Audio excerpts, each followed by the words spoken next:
Hello everyone, welcome back to the channel. I apologize for the amount of time I have not made any content, but things have been absolutely drastic and absolutely busy in the last time since I bothered speaking to you. I think, to be honest, I've stopped making the videos because everything in this world is slowly becoming ever more depressing. It's never becoming positive. It's just an ever slowing decline. And I think I want to mention that today because if I don't say it now, I never say it at all. And I believe that's one of the problems I end up facing a lot. People make the assumptions that I have certain opinions of certain things. And to be honest, it is my fault that people think that way because they have nothing to base it on. Right? If you don't know what someone's true beliefs are and only accept the clipped out segment, the comments, or so on, you only believe that. But if you spend enough time trying to understand what someone's opinions are, then you're not so bad compared to everyone else. But for most people, trying to consume that amount of time to understanding why someone comes up with the conclusion that they do is never, to be honest, some people find it pointless, some people find it necessary, they probably find it's really against their ideology, their standards, their mentality, and that comes into me as well. It works both ways, you see. It works both ways. If I can only think of one thing about a person or a group that's only just as valuable to me, just as valuable as them showing what they are to me as I can see going to them. But then again, my capability, me as in, say, you, is only limited to so much. This is something I've created called a mentality complex, which isn't bloody new, but whatever. I call it the standard, right? I call it the standard. There's always a standard everyone is able to deal with. And for a long time, people just cannot handle a standard above themselves or a standard below. And this is kind of, it's like a full bunch of reasons why people just don't accept where things are in this world or accept what they can be or what they can't be. That's why some people think left-wingers can never be rational or right-wingers are just fascists because if someone's mentality is not built for them to think beyond the reaches of their own expectations, they're never going to get beyond that.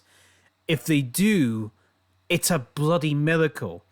And in today's world, we find people's mentalities people's mentalities just are very short-fused, very emotional. Everything is played with the emotions nowadays. This is why I never understand.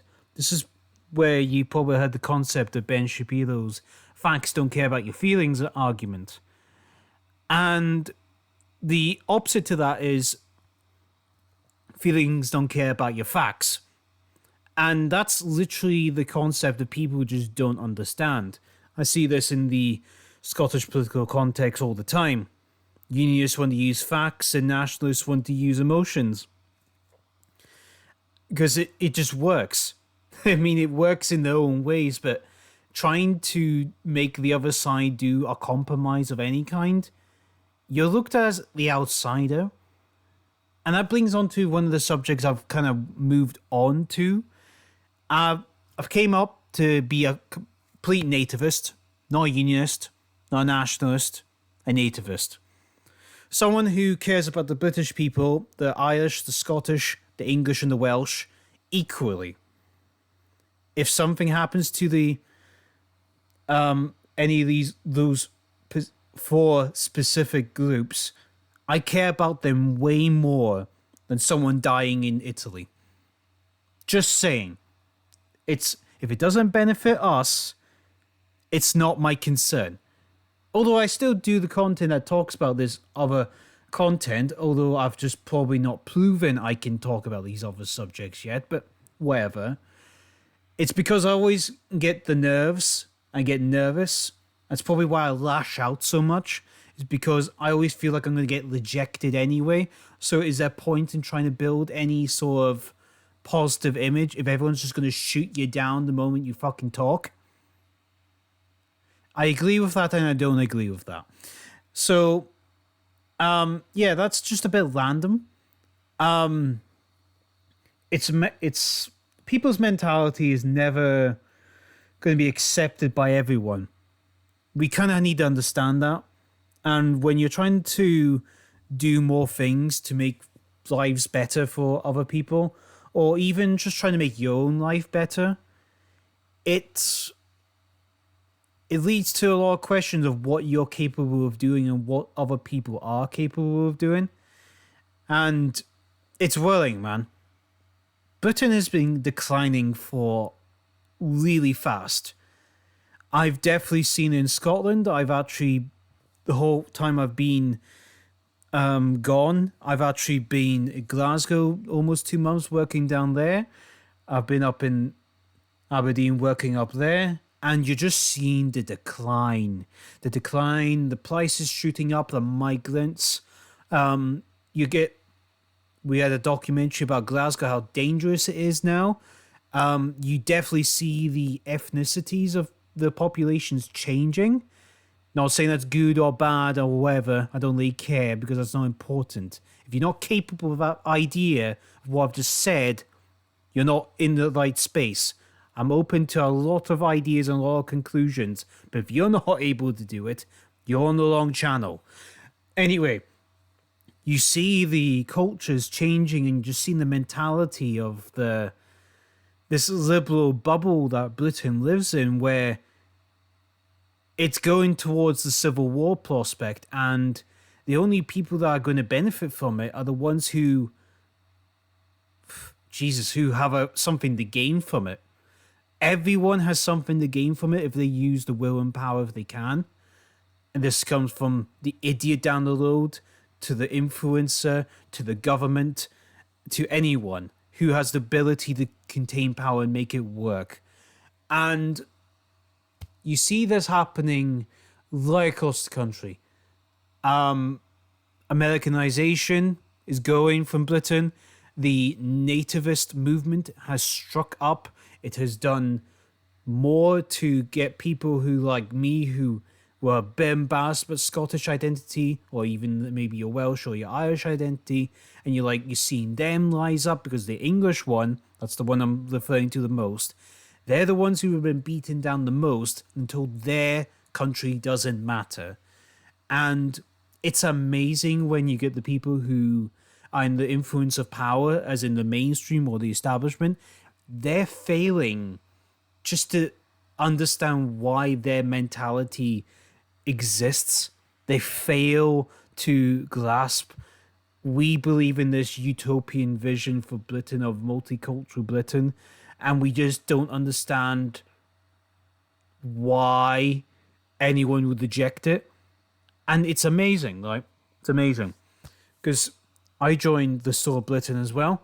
I'm a member. I'm part of the media team up in the north. You probably see my face eventually. If people are interested, what I want to do and help me and help everyone in the store in Scotland to do better, it's going to take a lot of hard work. Because I'm starting to lose my shit with a lot of the older generation who have just been really just throwing away the opportunities for the young generation to have it. They've been throwing it away. They've been chucking our opportunities down the drain, because if they can get something over England, that means something good for them. It's a bunch of old boomers who are literally destroying the future for young people, and I'm fucking mad about it. Okay, I can say that. I don't feel like I have a legacy to build in this country because of the older generation, especially the boomer ones, who somehow will still have enough influence in the future to tell us how to think and how to do things. But when reality strikes, I don't think they're going to be able to handle it. Like when they don't even handling the migrants who end up coming to this country, coming to Scotland, and they're raping kids and they're murdering people and they're doing these fucking horrible things, and they're just like, stop talking about it. It's not going to work for long. And I believe the country will snap. But how it's going to snap and who's going to benefit when it finally falls apart. And it's all due to the people who should have been saying stuff a lot longer. Like me, I should have been speaking a lot further, a lot more, a lot explaining more and explaining myself so people know where my stance on everything is. And your only reference is this. And I think it's time people really just need to tell these people who have been telling us how to live our lives, the public, the people, you, the government, whoever, the people who feel like they can tell you what to say, you need to tell them, no. No. You don't get to tell me how to do anything anymore. You don't get to... We've watched you screw up our lives and have nothing left to show for it. Our cities are becoming shitholes. Our prospects are going down the drain. And all you can do is think about yourselves and make sure you live in your nice big houses and do big virtue signaling. And I don't think that's going to work for everyone anymore. Because there's a lot more than just saying stuff and not doing anything about it. And we're all going to snap. I'm already snapping. I'm really sick of the older generation squandering. That's the word I was.